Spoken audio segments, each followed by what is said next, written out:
Қызылорда облысы Шиелі ауданында мынау қазіргі таңда мынау мансап қорына барып мынау хатты алып отырмын. Қазіргі таңда мына хатта субсидиялау деп жазылған. Мына жерде мен оқып берейін. Мынау қоғамдық жұмыс істейтін кісілердің Қазақстан Республикасы премьер-министрінің орынбасары, еңбек және халықты әлеуметтік қорғау министрлігінің 23 жылғы 30 маусымдағы 275 бұйрығымен бекітілген субсидияланатын жұмыс орындарын ұйымдастыру және субсидияланатын жұмыс орындарына жұмысқа орналасқан адамдардың жалақысын субсидиялау қағидалары негізінде жүзеге асырылады деген мына жерде. Енді мен айтайын дегенім, бұл жерде мынау 23 жылы 30 маусымдағы 275 бұйрығыменен мынау субсидиялау мәселесі қаралған екен.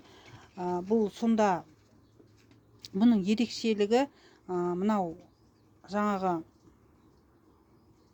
мынау мемлекеттік қызметшілер менен қоғамдық жұмыс істейтін кісілердің айырмасы, мына приказының айырмасы, айлығының айырмасы. Мына сонда бұл субсидиялау дегенге қарағанда бұл азаматтық жұмыс болып тұр ғой қазіргі таңда.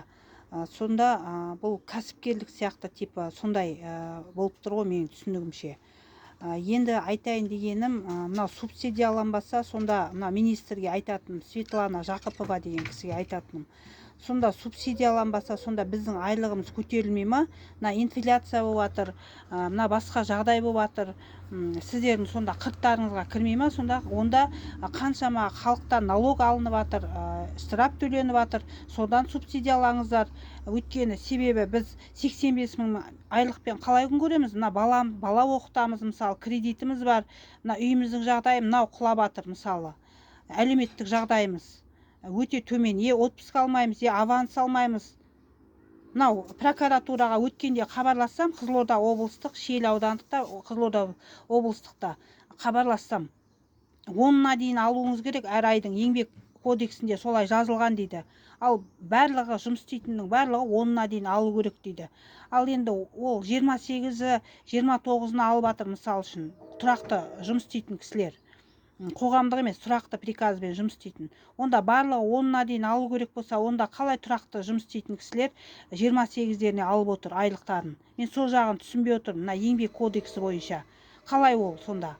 Онда бізге де 28-не беріңіздер. Ақыры субсидияланады, типа жеке жаңағы жұмыс сияқты екен бұл. Мына қоғамдық деген, азаматтық жұмыс, мемлекеттік емес.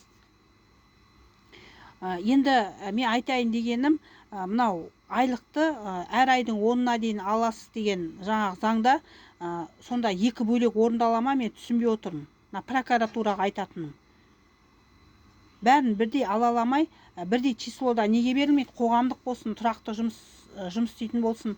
Олар, мысалы, тұрақты жұмыс істейтін кісілер отпуск алады, аванс алады. Ал біз тек 85 мың теңге аламыз, айдағаның 5 ешкі ысқырығың жер жарады деп.